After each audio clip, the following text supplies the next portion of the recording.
Welcome to the U.S. Military Base YouTube channel. Let's start with the latest news of the military agenda. The Ukrainian General Staff reported that the air forces carried out more than 20 missile attacks in the evening, attacks on 5 regions where Russian military personnel and equipment are concentrated, and a point where Russian anti-aircraft systems are deployed.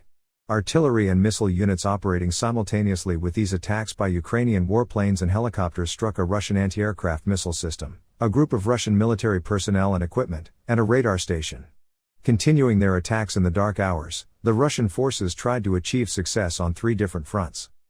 However, the Ukrainian forces, who managed to repel 36 offensive attempts of the enemy, did not allow the passage of Russian forces today. Better still, as Russian troops struggled for success in Donetsk Oblast, Ukrainian paratroopers launched a new assault on the first key area on the way into Luhansk Oblast. In this context, according to the report shared by the Institute of War Studies, the Ukrainian army managed to advance a few kilometers south of Kreminna. Geographical images shared by open sources show Ukrainian forces making marginal advances northeast of Verkhnokamiansk and southeast of Bilohorivka. These operations, carried out by Ukrainian paratroopers, brought the Ukrainian forces 1.5 kilometers closer to the city of Syevyerodonetsk, one of the largest cities in Luhansk Oblast. Better still, reports show that Ukrainian forces launched up to 20 successful attacks on the enemy's logistics centers behind the Kreminna front during the day. In addition, the Russian Black Sea Fleet faces a new threat. Information appeared on the internet about a new Ukrainian torpedo.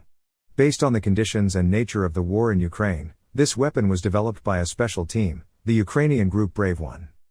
Submarine expert Hi Sutton writes that the new torpedo is more of a mobile munitions type. The torpedo is called Toloka. Sutton wrote on his blog that the Toloka could prove to be a torpedo with comparative flexibility. He explains that the Toloka's flexibility will be thanks to thrusters mounted on the end of each horizontal stabilizer. These thrusters are used for both propulsion and steering. As Sutton wrote, the new Ukrainian torpedo has a tubular body, a wide keel and the aforementioned horizontal stabilizers. Toloka has a communication mast equipped with a camera. It is this pillar that allows the torpedo not to sink, but to float on the water surface. According to Sutton, this is a compromise, but the Ukrainians have clearly decided to do so. It is not yet known what the speed and range of the new recirculating torpedo will be. Such weapons are difficult to detect by the enemy, mostly because they are above the water surface or because of underwater weapon systems.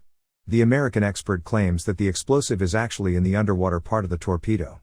This means that you are much more likely to sink when you collide with an enemy ship. According to Sutton, this torpedo will have a new version claimed to have a length of 4 meters and a range of 1,200 kilometers or a radius of action of 400 kilometers.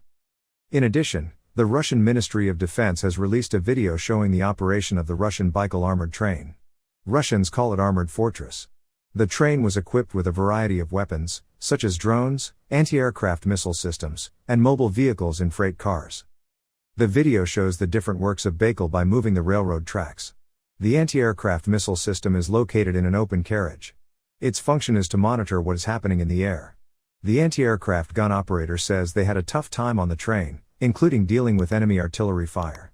It is seen that the Russian soldiers stationed on the train are also using unmanned aerial vehicles.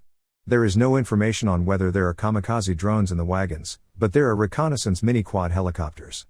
Video footage shows the train stopping and the drone moving. The soldier commanding the drones periodically surveys the area where the train is moving. In addition, the crews from the train participate in the mine clearance of the railway tracks. Baikal participated in the war from the very beginning.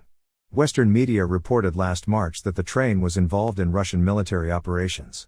It was first seen on March 9, 2022, 25 kilometers north of the Ukrainian city of Melitopol. According to various information gathered, the train has 2 diesel locomotives and 8 motor trains. There are always 2 armored vehicles next to the locomotives. The open-top wagons behind them are equipped with 2 Zu-23 double-barreled 23mm automatic cannons. On the other hand, the American warplane F-16 Fighting Falcon demanded by Ukraine continues to be the center of attention this week. Kiev insists on taking it to reduce Russian air superiority. The F-16 needs to be used quite wisely against the upcoming Ukrainian counterattack. But Washington currently opposes such a delivery. Often there were comments from many experts that the F-16 would not be useful for the Ukrainian Air Force. Kiev's desire to buy these planes has already begun to raise serious doubts. The right questions are being asked. Is Kiev trying to get F-16s for free for the future Air Force fleet after the end of the war? There is a lot of logic in this statement, given the potential performance of the F-16 in combat. Dozens of air warfare experts claim that Ukraine does not need F-16s. And this failure will not be due to the characteristics of the aircraft, but to the conditions. We will restore the usual barriers to the F-16 and its participation in the war in Ukraine. First, this aircraft cannot take off from short runways. Ukrainian and Air Force facilities were designed according to Soviet designs. The MiG-29 and Su-27 are Soviet aircraft, not Western aircraft. These planes can take off not only from short runways, but also from rough runways. The F-16 cannot do that. Second, the F-16 must be serviced in a warehouse. As Ukraine builds expanded runways and warehouses to service F-16s, no one expects Russia to follow suit. Third, due to the above conditions, the F-16 cannot be hidden. Not at an airport, not in a forest, not on the road. Why is it important? Because the Ukrainian Air Force will almost tell the Russians where the F-16 is. Whereas, Ukrainians can be very mobile in aircraft deployment and launch surprise attacks if they are easily concealed. You see, we are talking about combat conditions, not the characteristics of the F-16. Now there is something important here: the F-16 needs to take off from a clean runway. There is currently no clean runway in Ukraine. Not as long as the war continues. If you've noticed, the F-16 has a huge air intake under its nose. It bends everything on the runway and in the path of the F-16. This means that engine failures are so frequent that this plane may never take off. The F-16 is so fragile that runways, warehouses and airbases require special preparation. These are the words of another expert who believes that Ukraine does not need the F-16. Information on the subject is limited to these. In the coming days, we will follow all the military and political developments in the world, especially the Russia-Ukraine war, for you. To be informed of developments faster, you can subscribe to our channel and turn on notifications. Also, if you like our video and leave a comment, you will make us feel your support. For now, I wish everyone a good day. See you soon.